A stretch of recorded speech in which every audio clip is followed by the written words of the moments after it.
लाया है। रमेश हांसदा की जो याचिका थी, उन्होंने हमने झारखंड स्टाफ सिलेक्शन कमीशन की जो एग्जामिनेशन रूल्स हैं उनके 2 कंडीशन ऐसे आए थे जो पहले नहीं थे, उनको हमने यहाँ पे चुनौती दी थी। पहला कंडीशन आपका ये था कि वही अभ्यर्थी जो 10वीं और 12वीं की जो पढ़ाई है वो यहाँ के झारखंड के इंस्टीट्यूट एजुकेशनल इंस्टीट्यूट से किए हैं वही अप्लाई कर सकते हैं। और दूसरी थी कि जो लैंग्वेज भाषा था उसमें हिंदी और इंग्लिश को हटा दिया गया था, तो इसीलिए वो उस पेपर से हटाया गया था जो कि आपको मेरिट में जुड़ना था। तो इन दोनों ही जो कंडीशंस जो लाए गए थे 2021 के रूल्स में, उन्होंने हमने चैलेंज किया था, जिसमें आज फैसला आया है। तो कहा गया है माननीय उच्च न्यायालय से कि भाई ये जो दोनों ही है, ये अगर आर्टिकल 14 कॉन्स्टिट्यूशन का अगर आप आर्टिकल 14 देखेंगे, अगर उसके टच स्टोन से देखा जाए तो ये असंवैधानिक है और इसे स्क्रैप कर दिया जाए। तो जो 2021 की रूल्स थी जो इन दोनों कंडीशन पे बेस्ड थी, उन दोनों को स्क्रैप कर दिया गया है। और स्क्रैप होने के बाद जो आपको झारखंड स्टाफ सिलेक्शन कमीशन ने जितनी भी नियुक्ति की जो प्रोसेस उन्होंने स्टार्ट किया था, उन सबको भी बोल दिया गया है कि अभी उन सबको आप स्क्रैप करिए और नए सिरे से सारे अपॉइंटमेंट करिए। बड़े तबके को झटका लगा है।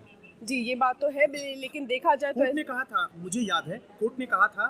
कि सरकार ये जान ले कि अंतिम फैसला से तमाम नियुक्तियां प्रभावित हुई। जी, इसी वजह से, क्योंकि यहाँ पे जब पहली बार सुनवाई हुई थी, पहले दिन जब सुनवाई हुई थी, तो चूंकि हमें भी अंदाजा था कि सुनवाई लंबी चलनी है, तो उसी वजह से कोर्ट ने पहले ही दिन कह दिया था कि जो भी नियुक्तियां हो रही हैं, जितने भी एडवर्टीजमेंट आ रहे हैं, जितने भी रिक्रूटमेंट प्रोसेसेस हो रहे हैं, that will be subject to final outcome of this writ petition. इसका मतलब ये था कि जो भी इसमें फैसला होगा वो प्रभावित होगा, और जो भी आप अपॉइंटमेंट करिए, लेकिन इसके जो रिजल्ट आएगा उससे प्रभावित रहेगा। और आज ये रिजल्ट आ गया है, इसीलिए जितनी भी नियुक्तियां हुई हैं उन सबको उन्होंने कहा गया है कि आप इनको स्क्रैप करें और नए सिरे से करें। तो मैम, एक नए सिरे से नियोजन नीति भी सरकार को लानी होगी। देखिए, चाहे तो नियोजन नीति जो उनकी पहले से थी जिसमें ये कंडीशन नहीं थे, आप उनके बेसिस पे आप कह सकते हैं कि उनसे आगे बढ़े, या आप एक नई नियोजन नीति लाएं जिसमें आप ये कंडीशन नहीं डाल सकते हैं कि 10th और 12th आपको यहीं से पास करना हो। क्योंकि देखिए, इससे न केवल वैसे अभ्यर्थी, लेकिन वो भी इससे अफेक्टेड हो रहे थे जिन्होंने, मान लीजिए, जो झारखंड के हैं, झारखंड के मूल निवासी होने के बावजूद वो कोई कारणवश